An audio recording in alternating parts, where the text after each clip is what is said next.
Nelson Mandela's 100th, a somewhat different look back. December 5th was the 5th anniversary of Nelson Mandela's death. On July 18, 2018, he would have reached 100 years of age. Mandela is said to be the most important forerunner of the conciliatory transition from apartheid to a democratic political system in South Africa. Exactly 25 years ago, on December 10, 1993, he received the Nobel Peace Prize. From 1994 until 1999, he was the first black president of his country. In this program, a different kind of review will be presented on Mandela and also on South Africa. It's about occurrences and connections, for the most part not covered in mainstream media. At the age of 26 in 1944, Mandela joined the African National Congress, ANC. In the same year, together with friends, he founded the Youth League of the ANC. Initially, the ANC was a liberation movement, striving for civil equality and political rights. But over time, the ANC was infiltrated more and more by the South African Communist Party, SACP. According to the Communist Party newspaper, The African Communist, in its issue number 87 from 1981, the ideological communist breakthrough within the ANC occurred in 1948. This was facilitated by violence-prone leaders of the ANC Youth League, headed by men like Mandela and supported by the leading communists inside the ANC leadership. According to German political scientist Stefan Bierling, professor for international relations at the University of Regensburg, Mandela had cooperated closely with the Communist Party.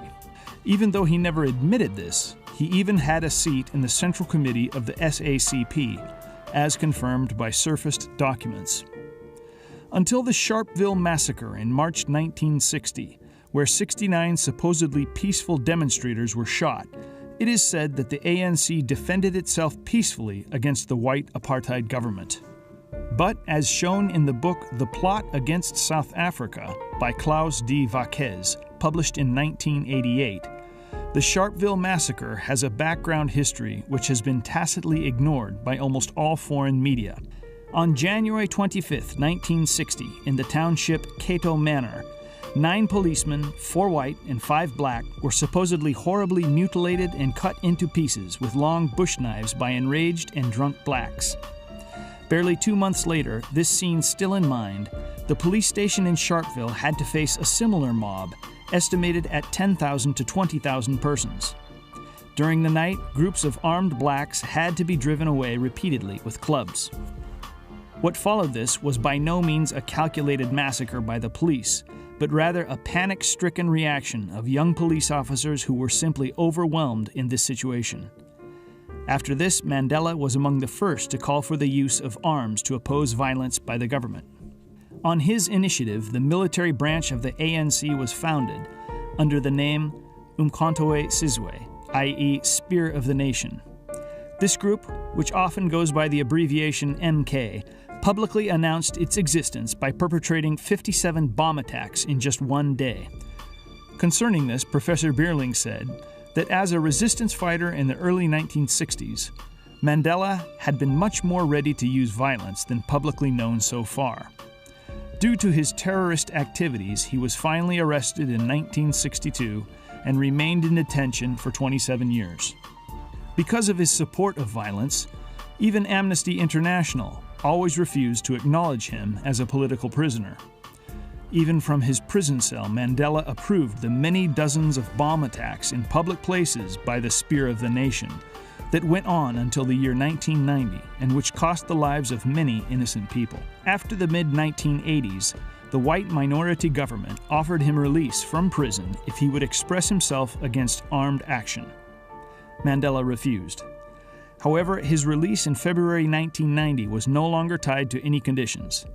There is a video on YouTube showing Mandela and other members of the Umkhonto we Sizwe in 1993 at the funeral of an ANC member. With the raised communist fist, they sing a song with these words: "We, the members of Umkhonto we Sizwe, have sworn to kill them, the white Boers."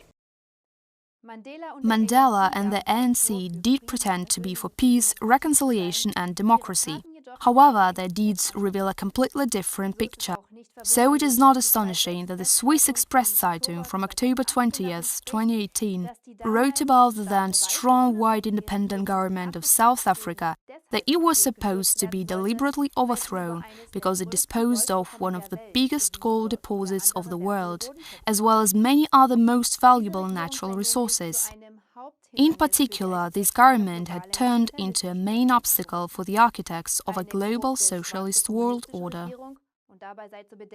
A corrupt black communist government, in contrast, would have pledged the natural resources of South Africa in no time for the repayment of their loans to the financial powers of Wall Street.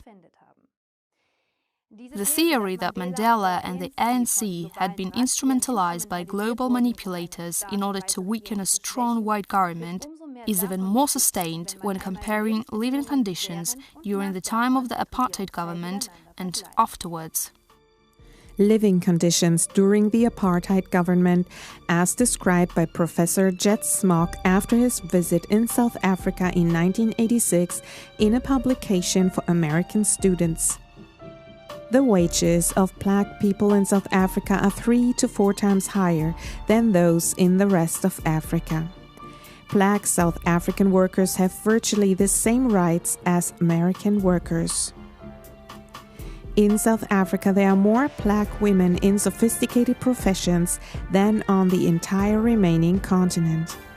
South Africa educates more black medical doctors than any other African country. South Africa is the only country on the continent with a broad black middle class. In South Africa, black people own more cars than white people in the Soviet Union. The government is building 5,000 houses per month and provides apartments for 92% of the black population. White people with an annual income of $30,000 a year are taxed with 50% in order to raise the billions of dollars for subsidies granted to the non-whites. South Africa was one of the few countries in the world and the only one in Africa which was self-sufficient in its production of food and above that was able to export big quantities. Living conditions since the end of the apartheid government until today.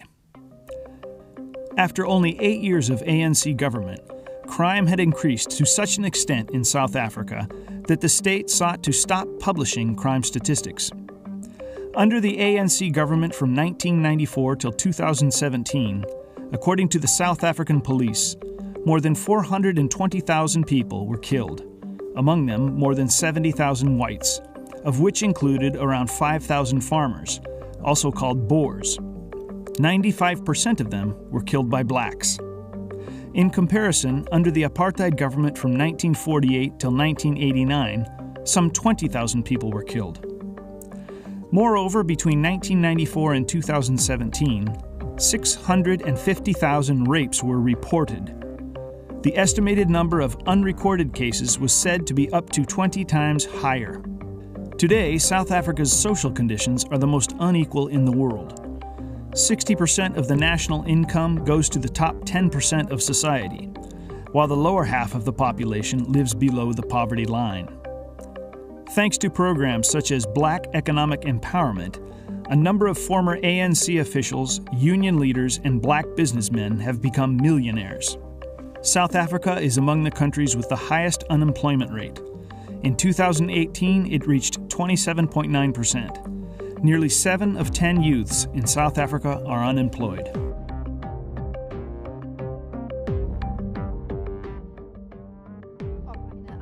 If an apartheid government can be justified remains an open question.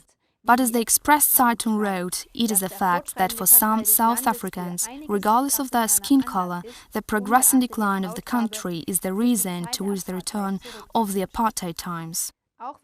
In foreign countries, it is also often ignored that there is no black majority in South Africa, but rather 9 fundamentally different peoples, which on top of this are subdivided in 757 tribes. Often black tribes also fight against each other. At the time, the South African apartheid government complied with the wish of some of the black peoples by conceding them complete independence for their traditional territories. Later on, this was even their policy guideline. The development in South Africa shown in this program suggests that the real objective was not to end an apartheid system, but rather to eliminate a strong independent government. The ANC and Mandela were an ideal tool in the hands of the globalists in order to destabilize a strong country and to plunge it into chaos.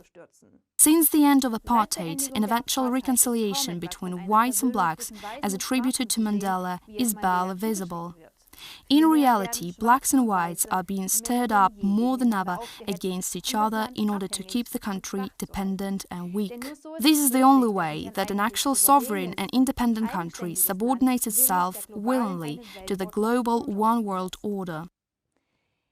The strategically practiced agitation of blacks against whites in South Africa is also documented in the documentary film Farmlands by the Canadian reporter Lauren Southern. Watch the following complete documentary, Farmlands. The documentary shows how much the killing of farmers has become an everyday reality and downright part of the program of the government.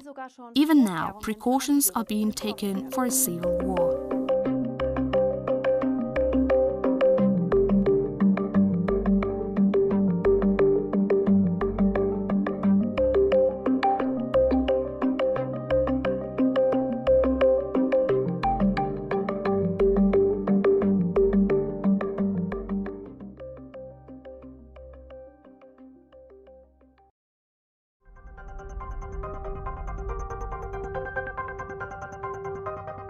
Ever since I started my work in politics, I have heard stories and rumors of something sinister happening in South Africa. I was regularly sent images and videos claiming there was a white genocide going on right now. As a journalist, I have learned to never take anything at face value, to second guess and question it all. But I also believe that there is never smoke without fire. This is what makes South Africa so intriguing, because depending on your outlook, it is either a paragon of multiculturalism and social justice, or a powder keg with a genocide against the white population ready to erupt into an all-out race war. After doing some digging, I found an overwhelming mess of conflicting information about South Africa.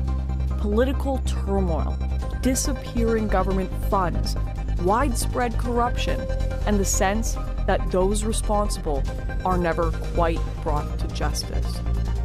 I found stories about the most gruesome murders imaginable with almost no statistical proof of their existence. I tried to put the pieces together, but there were just too many missing. With the left wing and establishment media calling the farm murders a non-issue and praising the Rainbow Nation, and the far right predicting a civil war, I thought surely the truth must lie somewhere in the middle.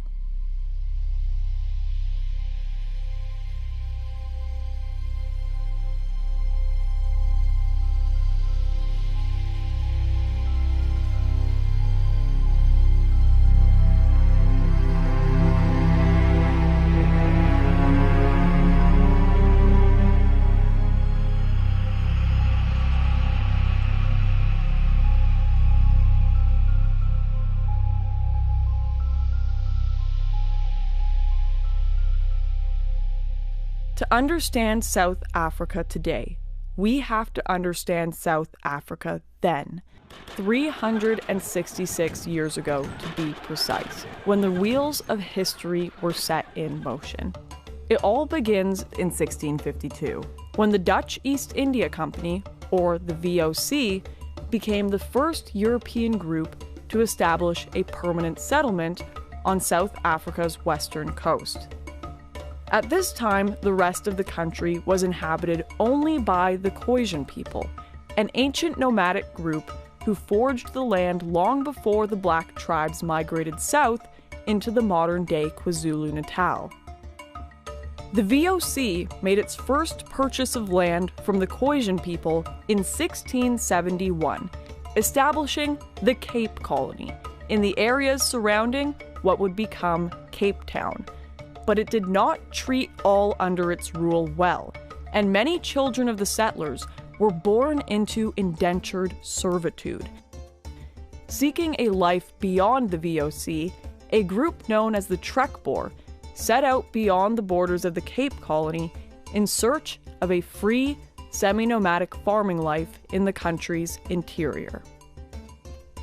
They were joined by the first of the Voortrekkers in 1836, a larger group that would eventually form the basis of South Africa's modern Afrikaner population. As their great trek reached its peak, war erupted among the Bantu tribes in the north as they migrated across the modern South African border. In 1816, a king named Shaka ascended to the Zulu throne.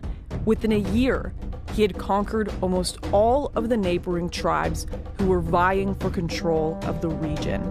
This period is known as the Mfukane, the Zulu word for crushing, scattering, or forced migration. In 1823, a rebellion under Mzilikazi split off from the Zulus and headed north into the Transvaal region, where it is estimated between 1 and 2 million Bantu people were massacred, leaving the area almost completely depopulated. It was during this time that several tribes, the Mfengu and the Ngwane among them, were forced to flee south, putting them on a direct course for the trekking Boer. This was unfortunate for the Boer, who had been making deals with smaller tribes in the area, trading favors, livestock, and weaponry for land. These deals between the Boer and the Bantu occurred frequently throughout South Africa's history. It wasn't long, though, until fair and mostly peaceful exchanges of land between whites and blacks gave way to violent, militaristic ones. In 1828, a new Zulu king, Dingane, took the throne. Piet Retief, a notable Voortrek leader, was determined to make civil deals with the tribes. He was granted land for his caravan of Voortrekkers in exchange for the return of 700 cows that had been stolen by a neighboring tribe. After returning these cows to the Zulu, Retief and his trekkers made settlements on the agreed-upon land, and in a show of good faith, the king invited Retief and a band of his men to witness a special performance put on by his soldiers. There was no show. Instead, the soldiers restrained Retief and marched him and 100 of his men to a bridge where they were beaten to death, leaving Retief for last, so he would be forced to watch the murder of his men and his son before he himself was killed. Dingane went on to massacre Retief's entire encampment, including hundreds of women, children, and many Khoisan people who had traveled alongside the Voortrekkers. The incident became known as the Wenen Massacre.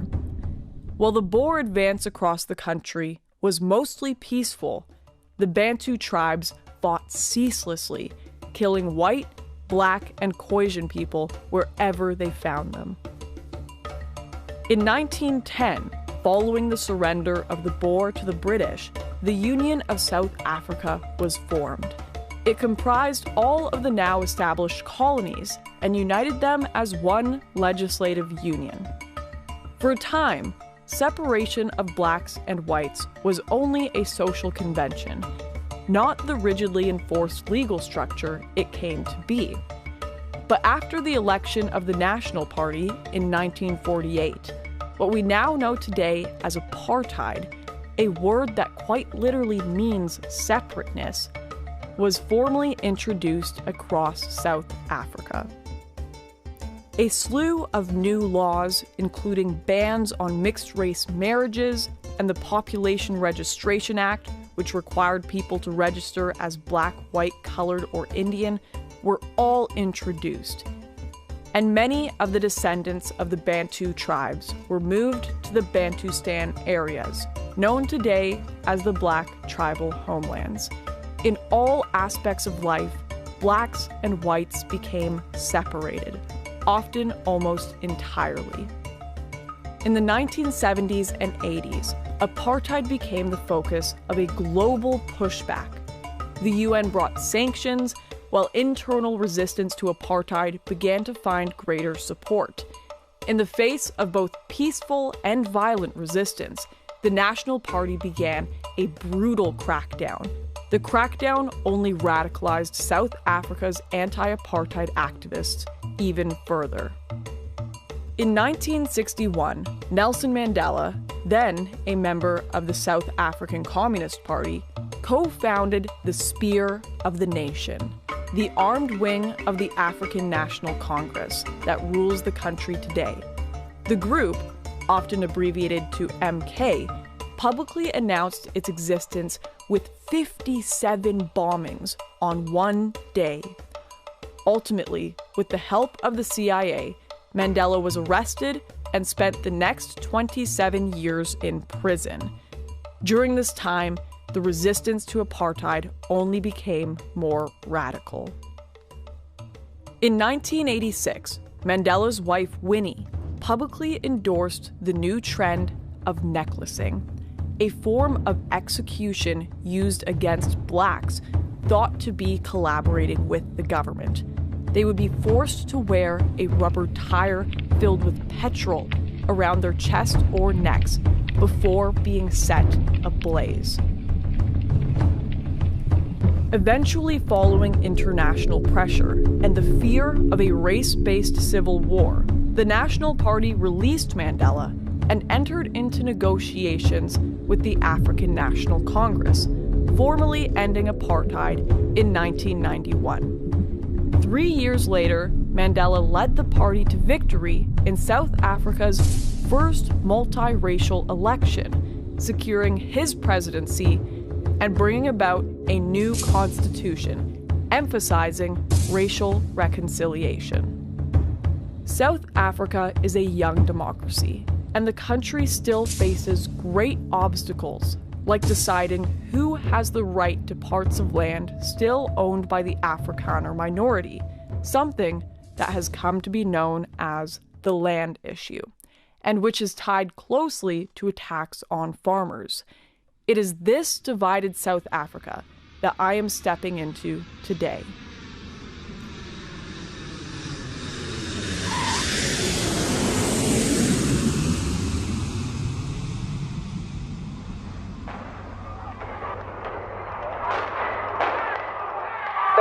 Battles in the city's Unit 9 last night between police and protesters. All roads leading in and out of the city have been closed due to violent protests. Shops have been looted and roads have been closed. Within hours of touching down in South Africa, I saw protests and rioting across the nation plastered on every TV screen. But there were hardly enough news channels to encompass even a fraction of the true chaos. As we drove from the airport, my guide told me that protesters had burned down the town hall. He said this happened every day, but every day was an understatement. While simply in transit to our next filming location, we drove past a nature reserve that was still ablaze. It was intense as I realized this was my first real glimpse of South Africa. But little did I know at the time, this burning building was only a mild symptom of a much deeper issue that plagued the nation.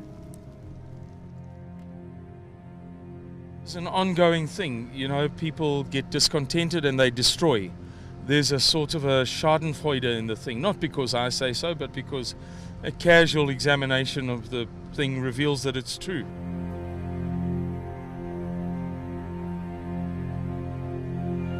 There has been, for many years, going back to apartheid, but currently too, a habit of burning down schools if the children are discontented with the headmaster, for example. In South Africa now, where we're following the burning of 13 schools in the country's Limpopo province. The protest broke out over a district boundaries dispute.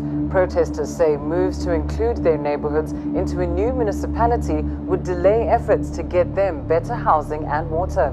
Government officials appealed for an end to the violence, saying it's affected the education of hundreds of children. The number of municipal buildings that has been burnt down in South Africa over the past, let's say, 30 years runs to, I would say, comfortably 1,000. Very, very comfortably. My instinct is to say 3,000 or 4,000. If I total up all of the stories that I've read, you know, in passing in newspapers over the past 30 years.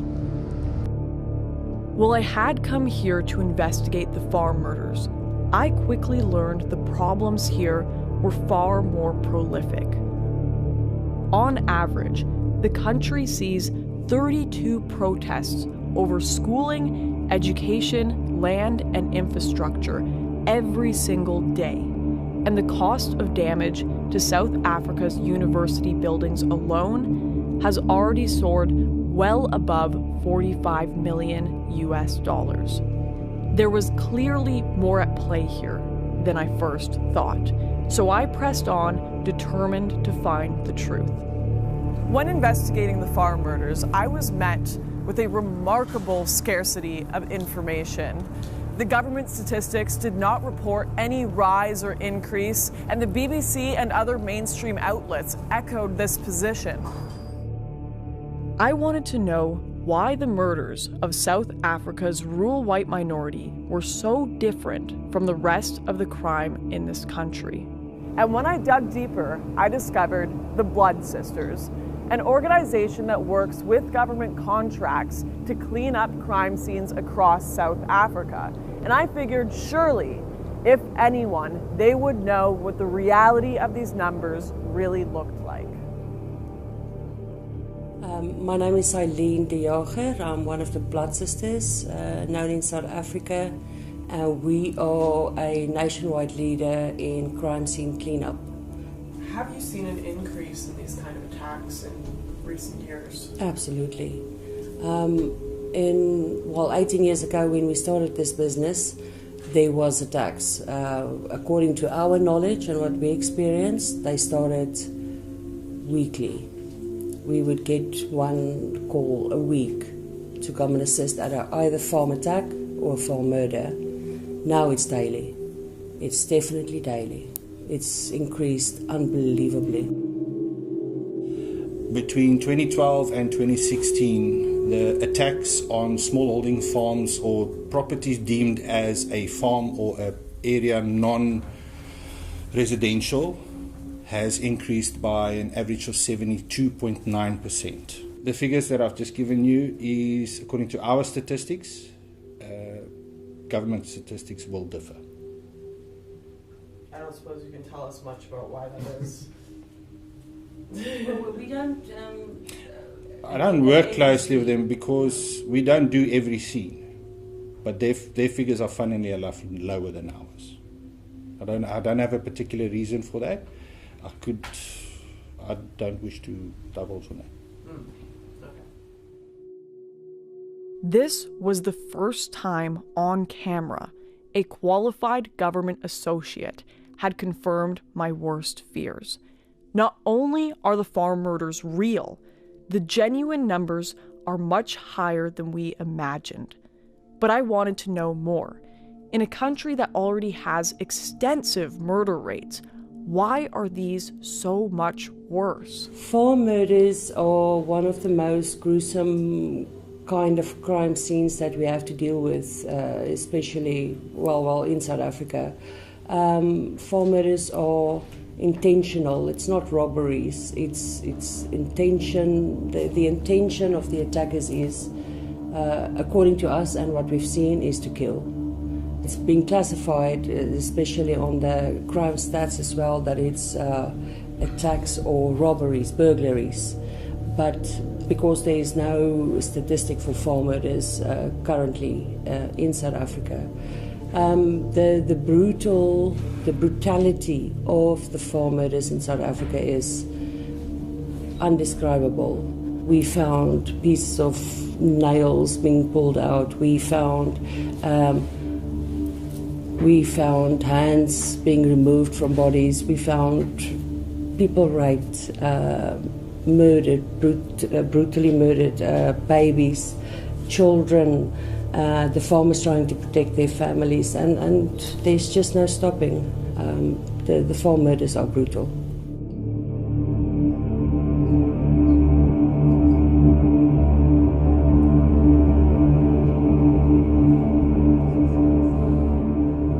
Another one that stays with me is in Johannesburg, just outside Johannesburg. We had a farm murder where 5 people came in. It was arranged by their domestic worker, and they drowned the 12-year-old boy in boiling hot water. So we had to remove the skin from the bath as it was peeling off him in the hot water. That was a terrible scene. If you look at the worst movies ever made, it's not really a patch against what is really going on there. It's unbelievable. Having heard from the far right corners of the internet that these murders were racially based, I was intent on finding out what motives the Blood Sisters attributed to these kinds of attacks. 90% of the increase we found is due to unemployment, racial discrimination, and there's no hope. If you don't start your own business in South Africa, where are you going to work? There's no work. Racial discrimination against who, if you don't mind me asking? Yeah, I have to be careful. Careful. Yeah. Because I have to be a little bit careful. We work very closely with government. Yeah. And, I spoke to Simon about it outside. Racial discrimination against people.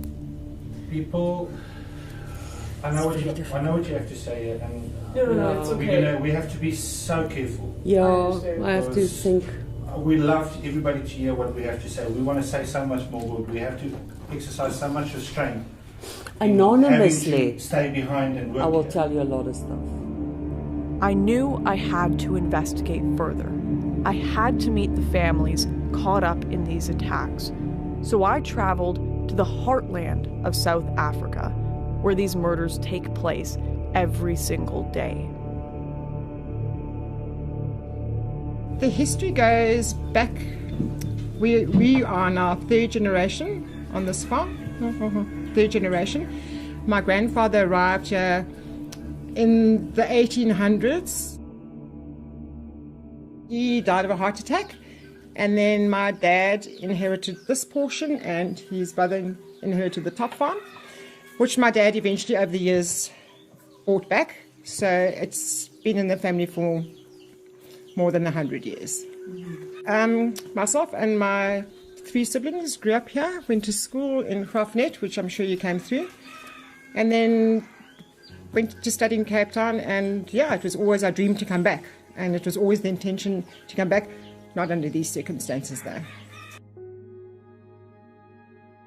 My dad was living alone, my mum was in an Alzheimer's home, so this is quite hard. And there was this guy, Sali, and he lay in wait for my dad, and at 9 o'clock that night he knocked on the back door.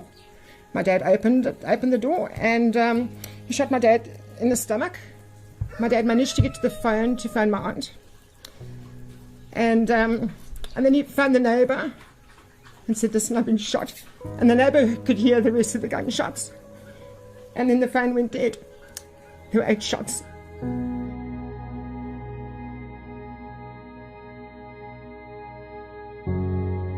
There was one shot that ricocheted against that wall. All the time my dad's being shot. Back, arms, legs. And my dad slumped forward over this chair, and he was shot in the back of the head here. Just execution style in the back of the head. So it was 8, they found 8 cartridges, but 6, he was shot 6 times. Who came and found him here? My aunt and friends of theirs, and there were 4 farmers. One of the people that were here on the scene was studying to be a doctor. They tried CPR, but he was dead by the time they got here. He'd already succumbed to his injuries. Yeah, so this is where my dad died. He was killed. Okay. I know, for what, you know. For what? He was a good man. He was an awesome man. And to shoot somebody 6 times, execution style.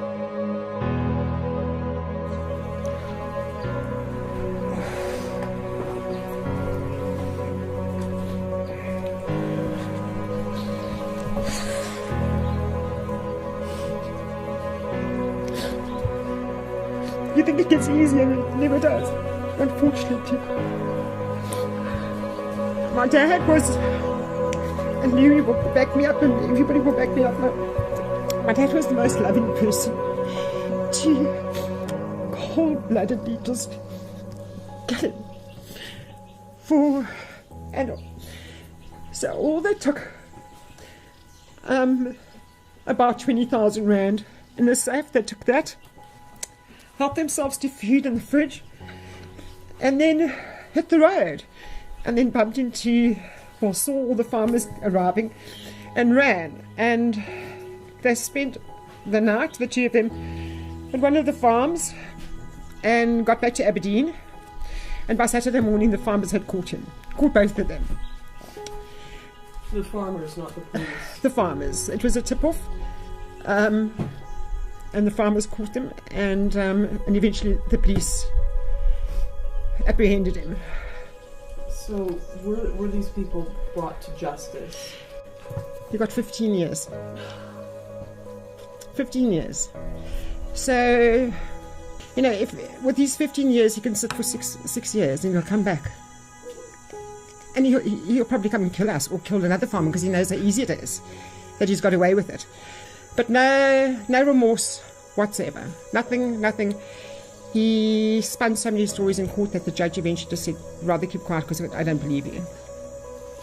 So justice hasn't been served yet. Listening to Janine's story, standing in the exact spot it had happened, was intensely uncomfortable. But it would not be the only sobering story I heard that day. Just hours after sitting with Janine, and only 50 miles away, we entered the farm of another family who had been tormented by the nation's growing crime wave. The Haas family have had to go to extraordinary measures to protect their family after their father was shot in the face during an attack at their home. I woke up one morning and heard a terrible noise. My son and my little daughter were in the house, and I don't know why, but I just screamed. It happened so fast. I ran to my bedroom window, and I just saw people jumping over the wall, and it was already over. I went outside, and I saw the blood. Only then did I realise my husband had been shot.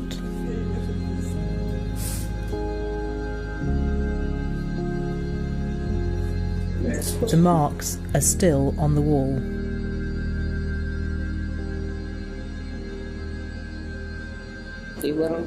You hear about this every day. There's not a week that goes by without a farm attack. My husband survived the attack, but others are not as lucky as us. Seeing the scars and the impact watching this attack unfold at their home has had on this family brought the situation in South Africa into sharp focus for me. And the security measures, the electric fences, the thermal cameras, as well as a closet stocked with guns and weaponry, now serve as a daily reminder of what happened here for a family that is already struggling to heal.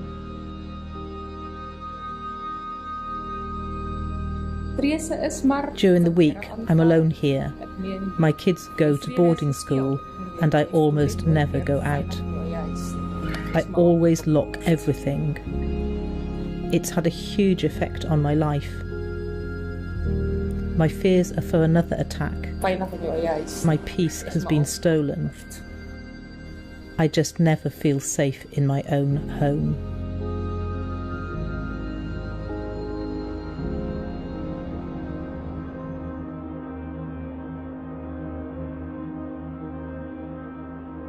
Outside the charmed world of rich and famous influencers who paint a story of security and prosperity from within their gated communities in Johannesburg and Cape Town, it seemed everywhere in South Africa there was a story of tragedy and bloodshed to be told.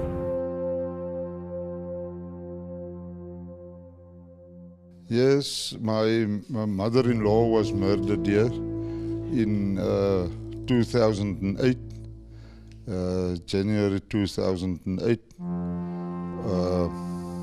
They had strangled her and with a belt of her,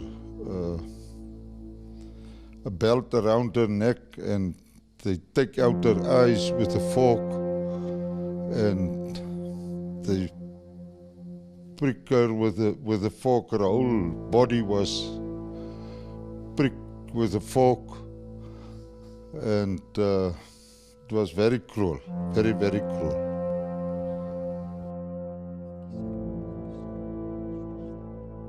You see, the problem is I will never go back and buy a farm there. I will not.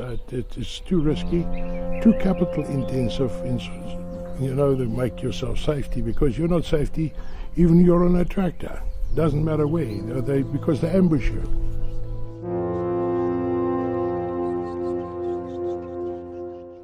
I'm not scared. I'm not scared for that, but if I know to do something better, I would rather do something better. That's why I'm here. Now, I'm retired now and I'm not farming anymore. Do you think the government turns a blind eye to the murders of white farmers? Yeah, I personally think so. You know, we had a system in place way back, we call the commando system, and they were very, very much helpful to the farmers, but then they disbanded them all, and they've left everything over just for the police. But I think the farmers now are coordinating with each other, and they are doing the most of the jobs in order to catch some of these culprits. So the farmers are now kind of acting as their own police force. Yeah, I think so, yeah. In fact, some of these farmers had added me into WhatsApp groups where over months I've seen the reports of attacks, the theft and killing of livestock, gunfights in the streets, and of course, farm murders.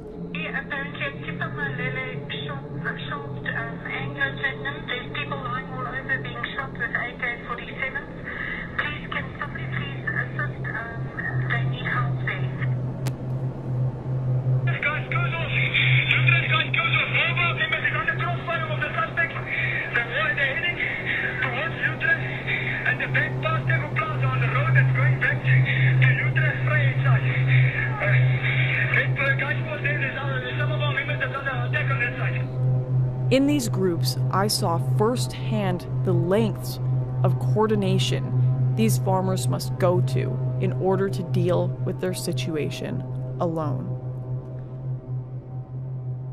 The Specialised Crime Unit in Port Elizabeth took over the case, and I really believe if they weren't involved, we wouldn't have got as far as we have got.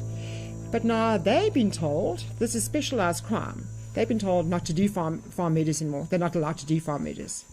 Yes. My dad's case was the last case they were allowed to do. Why? The government.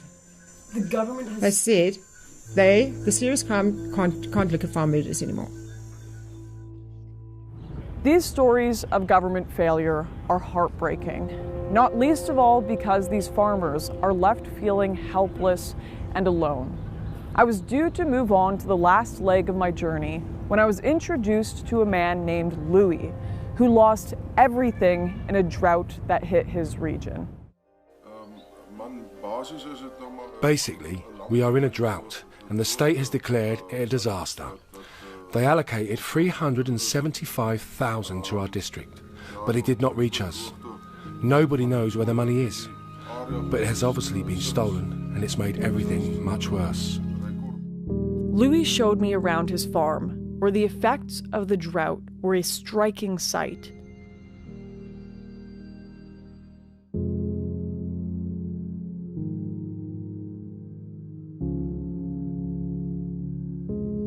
I can't afford to pump the water out of the ground anymore. It has gotten me into massive debt. It's no longer even affordable to run my machinery, pump the water, or go to the wholesaler and buy the basic ingredients to feed my cattle and maintain the farms.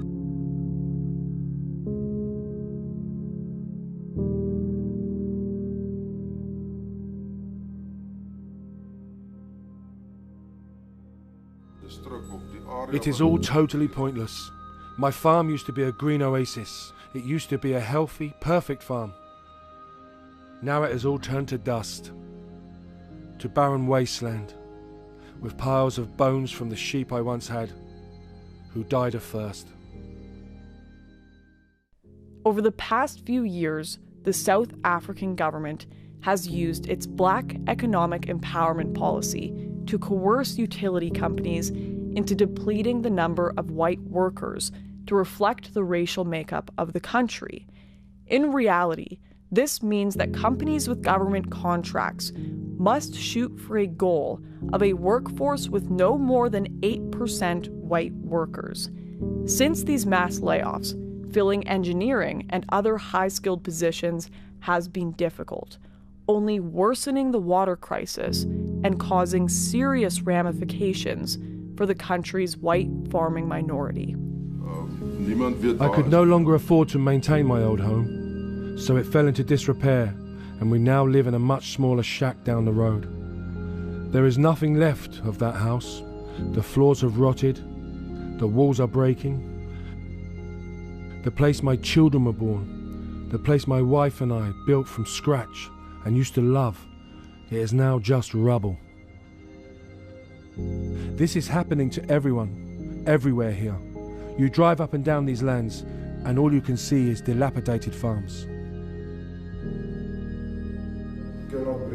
There are extremely difficult times laying ahead for us.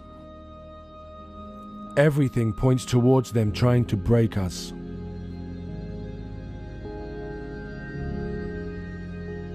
In a nation so dependent on these farms for its food and for some of its major exports like Angora mohair, it's hard to believe the government is doing so little to help, or worse, as some are speculating, purposely withholding aid as they battle with farmers for the land. The whole objective of the government is to make it very difficult economically. Through fuel and property taxes, they are overtaxing us on everything. Like everyone in South Africa, our lives are turning to ruin, and they are doing it to us on purpose. The government here feel nothing for us. They want us starving or dead.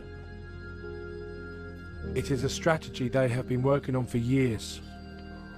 It's hard, working here every day, knowing they are going to chase you out in 6 months. The government even said openly they are going to take our land.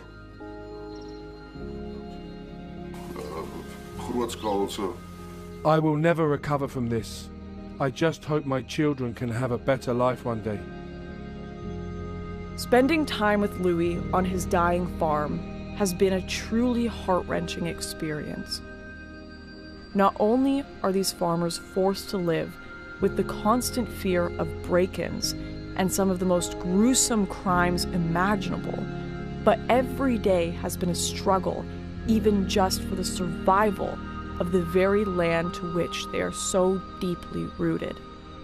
To make matters worse, if the government follows through with their promises, Louis will shortly be losing all his land as well. Listening to Louis describe his situation was surreal. It was far too removed from the reasonable middle ground I expected to find between the left and the right's posturing of the issues facing South Africa. Only days after leaving South Africa, I saw Louis's fears vindicated in Parliament. The ANC announced they would absolutely be taking white land by force, expropriation without compensation. Even the ANC's most famous leader, Nelson Mandela, a known radical communist, at least believed in the concept of compensation. He didn't even propose a motion this extreme. This will be the first time in modern South Africa we see something like this play out. In fact, all of South Africa's political parties have steadily become more radical in their approach. The EFF, which holds 10% of the vote, are notorious for singing an anti-apartheid song at their rallies, calling for the deaths of white farmers.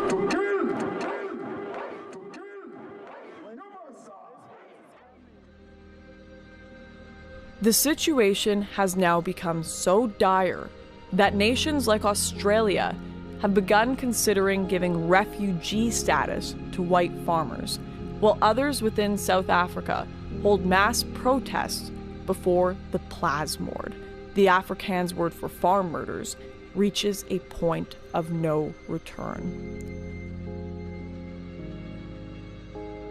I began to wonder if the remoteness of their farms simply made these farmers an easy target, or if other white South Africans faced the same problem. So I met with Liz, a businesswoman with a successful paintball field and shop near Port Elizabeth. I've probably had over 100 break-ins at my business in the last 10 years.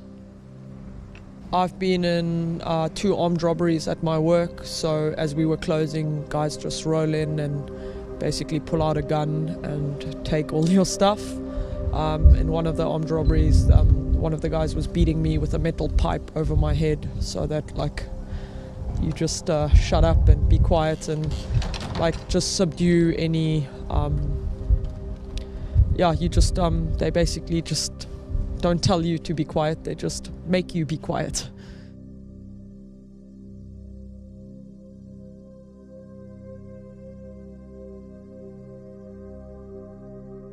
You mentioned to us earlier that many of your sales are more for self-defense paintball guns. Can you explain that?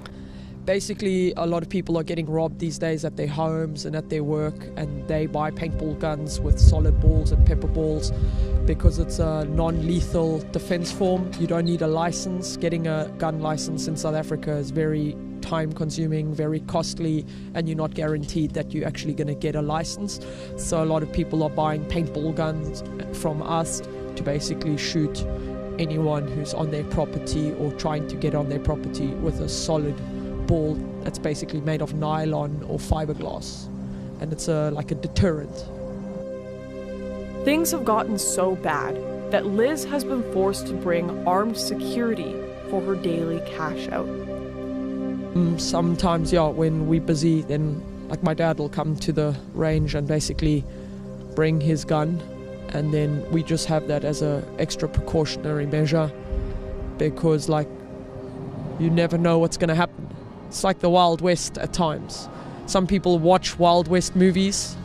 There's days where you feel like you're in your own Wild West movie in Africa. Just days after visiting Liz, she was the victim of another armed break-in. Like many other white South Africans, she has now decided to close down her business and attempt to leave the country.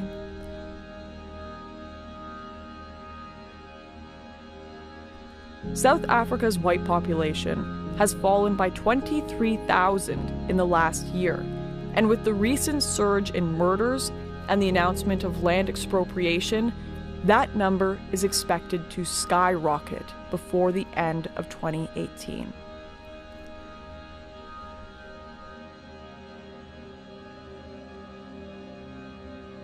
To get to the bottom of why this was happening, I wanted to meet some of the nation's policymakers to hear their side of the story.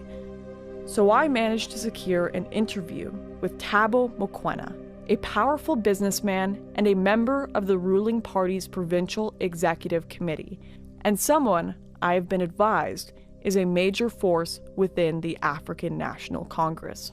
So there's been like very slow progress in terms of addressing the land or redistributing the land. So we must speed up. And it's not the question that government does not have money for compensation or there is no money for compensation in the system. I think it's just part of the problem is that the bureaucracy is way too slow and then it undermines, the good objective. So you need to have like cutthroat departments that understand the agency and the plight of the people. When they are required to do their work, they must do it. Are things leaning more towards with or without compensation? I don't know, I'm just curious. Yeah. Look, the decision that has been taken, it's without compensation. There's nothing that government can do that is illegal to the farmers. Neither there is nothing that the farmers can refuse, which is law. So they don't have much options.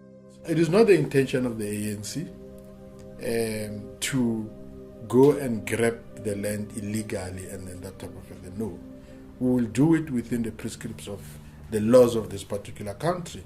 And then if it means that the laws of this country are not adequate to address that, the first thing to do is to introduce the new laws that allows us to be able to. But once it's law, no farmer, no person that can come and say that I am going to disobey this law. No, do it at your own peril.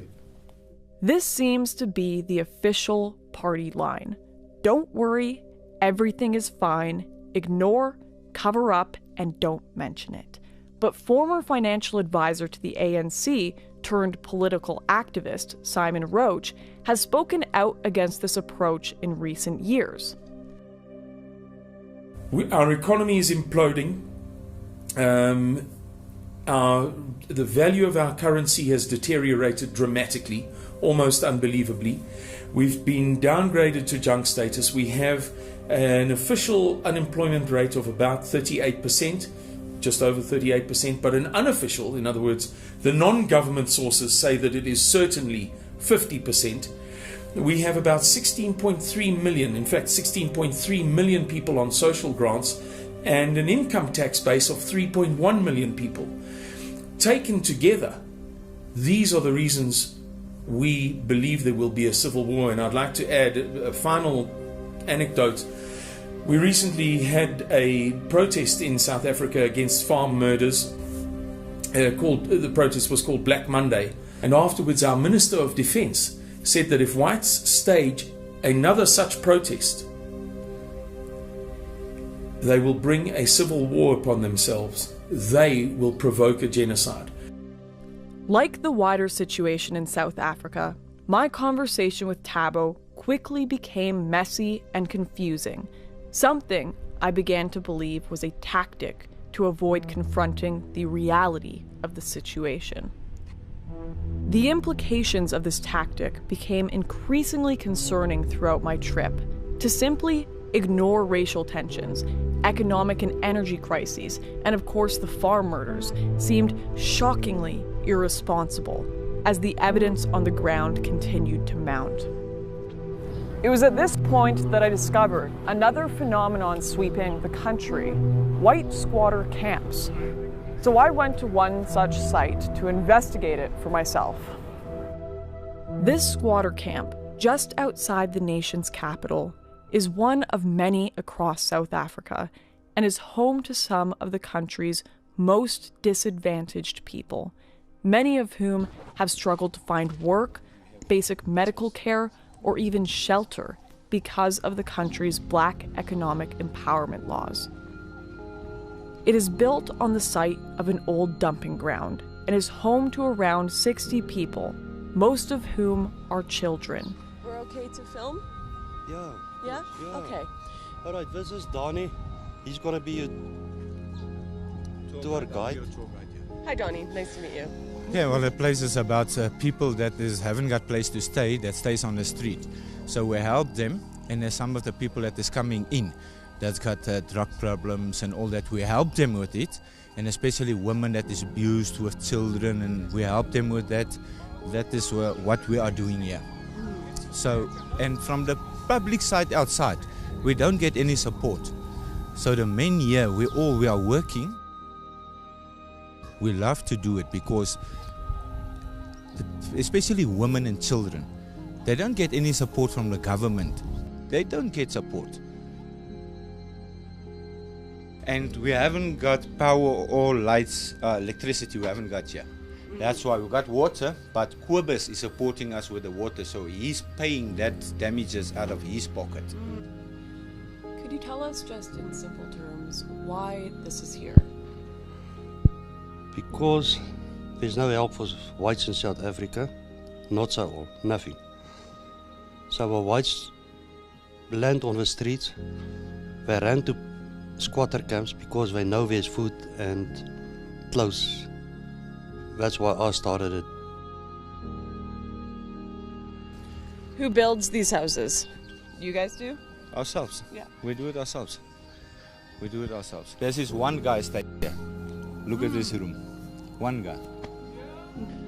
So without this place open, where would these kids be? They will be on the streets. Or they will be in foster, or they will be in somebody else's care. The government doesn't have a whole lot of programs? No, nothing. Well, there are poor people of all races in South Africa. People here are often refused help based solely on their race. Miss Grace, the de facto mother of the camp, told me how one resident was refused treatment at a hospital because of the color of his skin, while children in the camp were refused places at a local school for the same reason. There's nothing. There's I think in 2001, it was stipulated from the government, no support to any whites whatsoever. No aid, nothing. Why couldn't you go to one of the hostels that the government has set up? Because of the skin color. Yeah, and yeah, it's not at all. We just help white people here. Because there's no other place that does it. You know, if you go to, there's many places I know, Jesus Disciples, Manger, those places they take blacks and they put the whites out. You see, so yeah, that's about it. So wait, there are places here that will only help blacks but won't help whites? Yeah, that's true. Can you tell us a little bit more about that? Like, people find that a very bizarre idea in America. Yeah, I don't know how to say it, it's just the racism going around. So I'm just here to get my life in order and try to give my daughter a better life. Were there any other places you could have gone other than here? No. Why not? Nobody else didn't want to help. I've tried a lot, and at the end of the day, Uncle Kobus was the only one that took me in. This is the only place who could help us with place to stay and things. They are the only ones who helped us with it. No one else wanted. If it wasn't for them, I would have been in the streets. I want to sleep with my wife and my kids on the street. That's it. Today I'm suffering because of people who is like racist with us. And they don't care about our young people because you can't get jobs and I'm with. Because this side of the earth is bad for us. And I'm not lying, it's bad. No one can get jobs around here, we're suffering badly.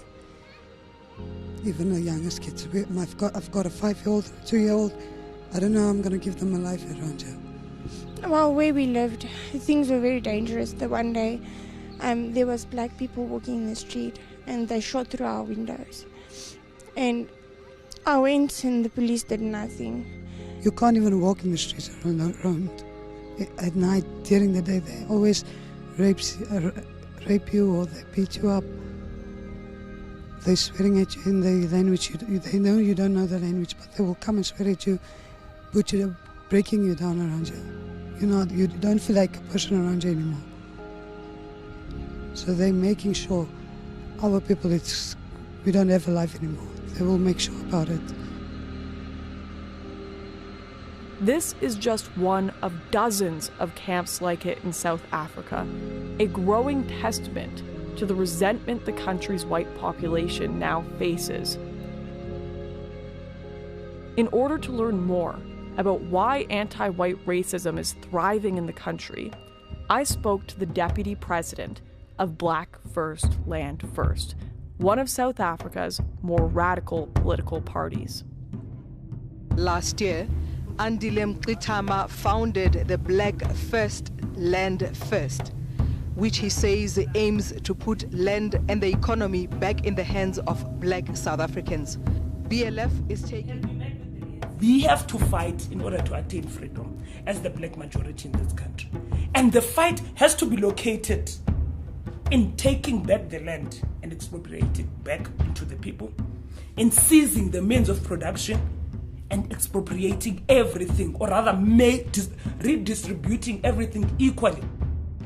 A society that would embody a value system that puts black people first will have to be attained through confrontation, unfortunately, because our people have waited for so long, right? We've waited for so long, peaceful, and nothing is happening in terms of changing our lived experience, right? In fact, the settlers know that very well. So we are already at war. Our people are at war in farms now. White people and persons like Breitenbach are land thieves, and they have no stake to this society, and the black majority understands that, and we will respond accordingly. I think black people have been patient enough for more than 400 years of colonialism, and we don't want you to feel pity for us. We are coming for you, and we are going to get everything that you own. It's ours.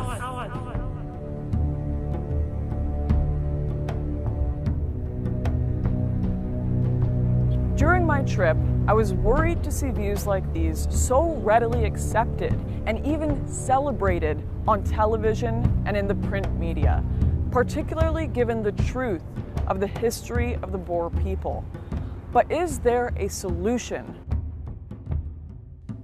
I've been told about a remote town with virtually no crime, where the people are content to be separate from the rest of the country. They even have their own currency. Now, what's interesting about this town, and probably one of the biggest reasons it is criticized, is that it is the one place in the world where, by law, only white people are allowed to live. Naturally, I was intrigued and wanted to find out more. So I took a trip to Orania, a town in Northern Cape Province, to find out more. While in Orania, I managed to secure an interview with the mayor.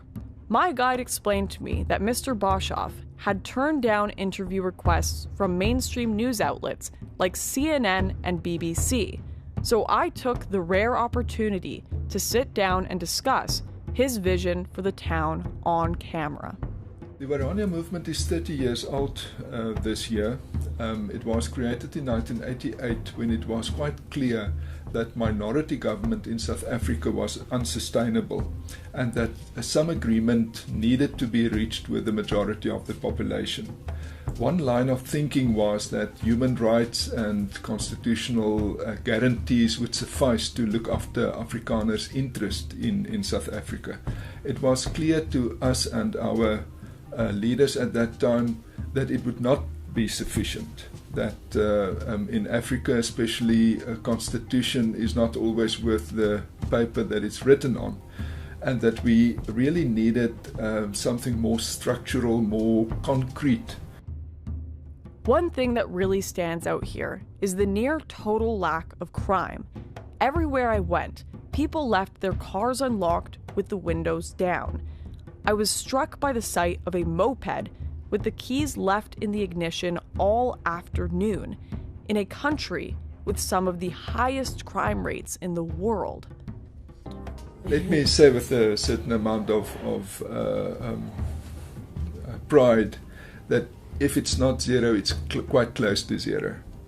There are petty crimes of different kinds in any community. But in terms of the crime wave that is all over South Africa, we don't have anything of that kind. And there's different ways in which you could reach the point of a close to zero crime rate, and we have succeeded in doing that. This single white enclave has been the subject of international derision for its apparently racist mission to keep Afrikaner culture alive. But what I soon realized is that the concept behind this town was no different to that of the Black tribal homelands, an area of land 10,000 times the size of Orania that South Africa's white minority are still forbidden to live on today. It's no more racist than any black community, of which there are literally thousands in South Africa. And I say that because we don't define ourselves in the first instance in terms of race, but in terms of culture and language and the whole tradition. To people in the West, this town may seem bizarre, but it's clear that like many other places in South Africa, and indeed the world, the people of Orania consider the threat to their culture great enough to take extraordinary steps to ensure its survival. Orania movement members are more than 5,000 at the moment.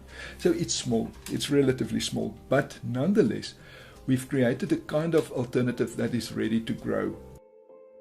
I was certainly struck by the sense of peace in Orania, something which stood in stark contrast to many of the other towns I visited while in South Africa. Orania is just one potential solution to this crisis, and for the people living there, it seems to be working. On and off camera, many people, both black and white, did suggest segregation as a potential solution to this crisis. And even more worrying is the growing number of people preparing for a race-based civil war if another solution cannot be found.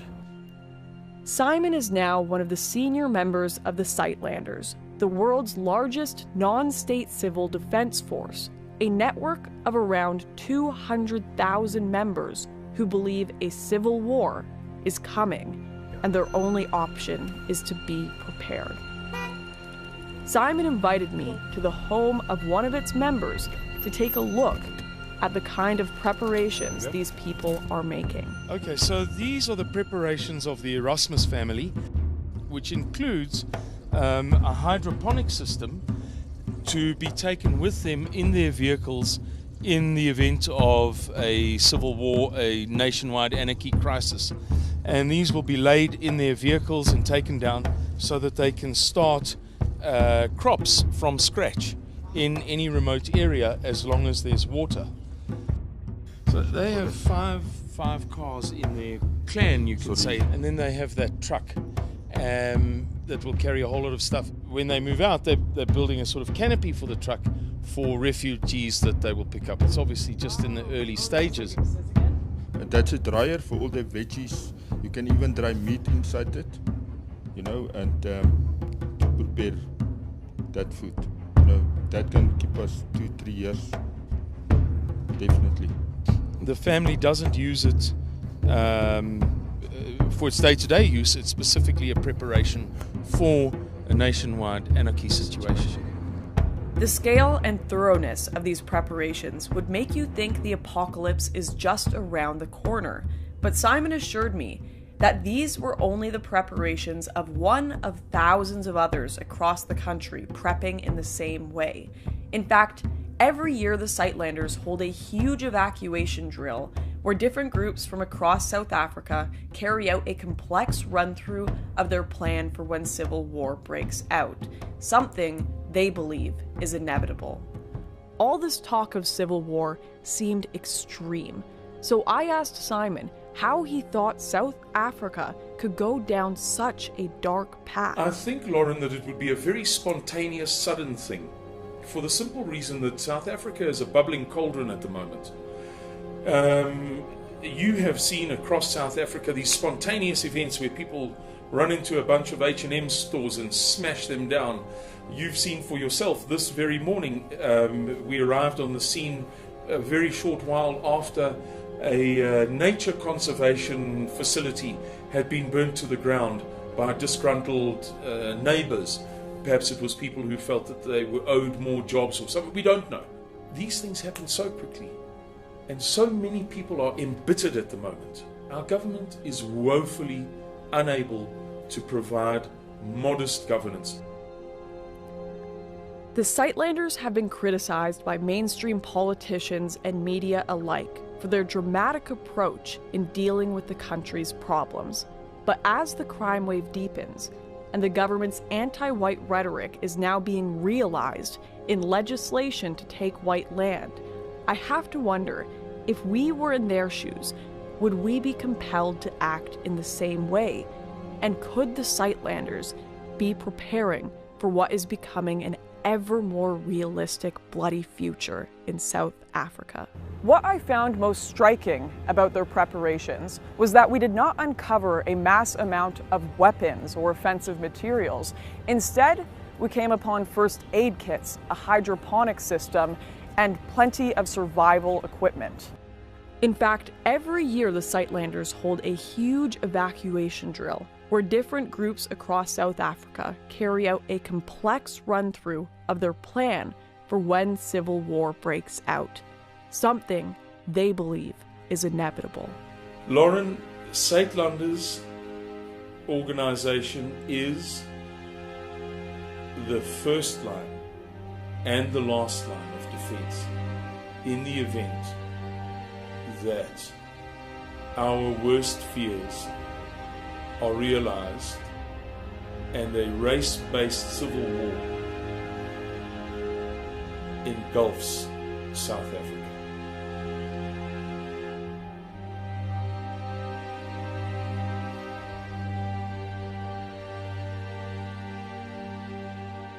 If the choice is between segregation and civil war, the future for all South Africans looks bleak. But there is perhaps a third option. Why don't white South Africans just leave? Well, this third option is far more complex than it may appear. There's no way for the average South African to leave South Africa. You must have, in most of these cases, $300,000. That's 6 million rand. A normal South African doesn't make 6 million rand. So there's just no way for the normal South African to leave.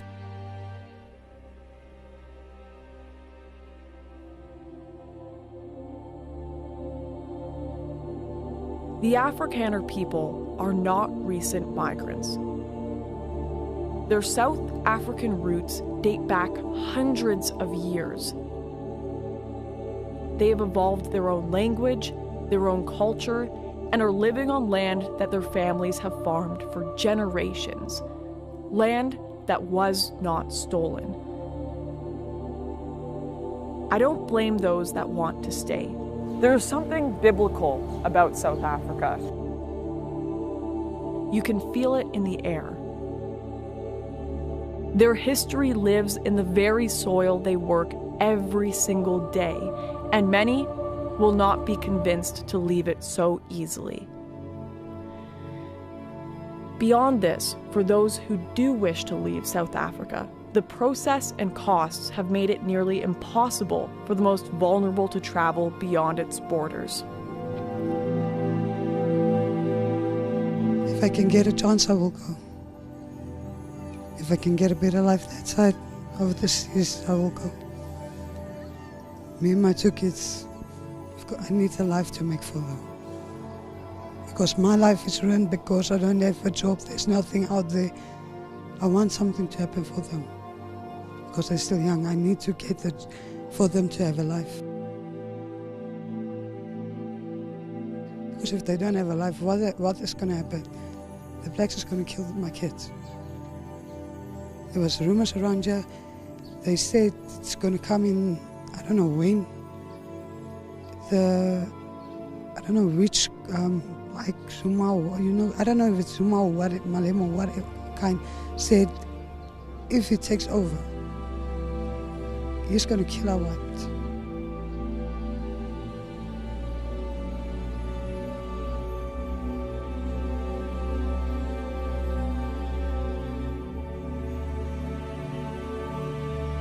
Despite having never seen anything quite so beautiful as the stars in the South African night sky or the vast landscapes of the farmlands, I was relieved to come back home. It's no life to live, putting your children to bed behind gated doors and cell block windows. Having to sleep with pepper spray under your pillow or a gun on your nightstand.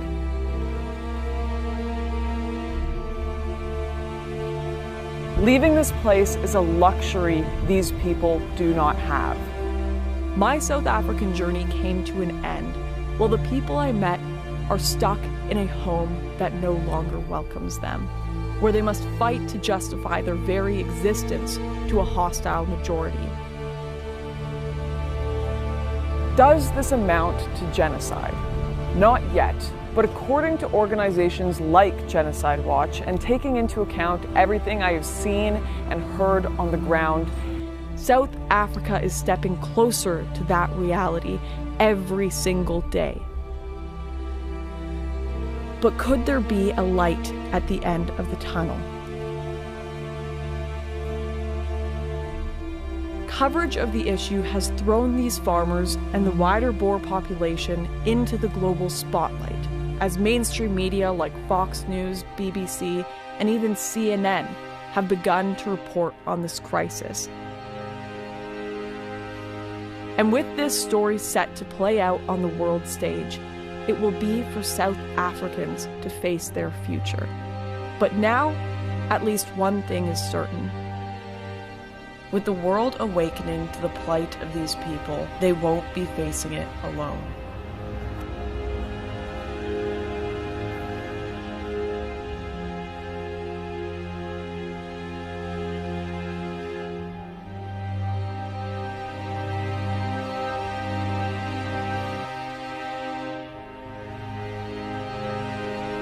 You never know what's going to happen. It's like the Wild West at times.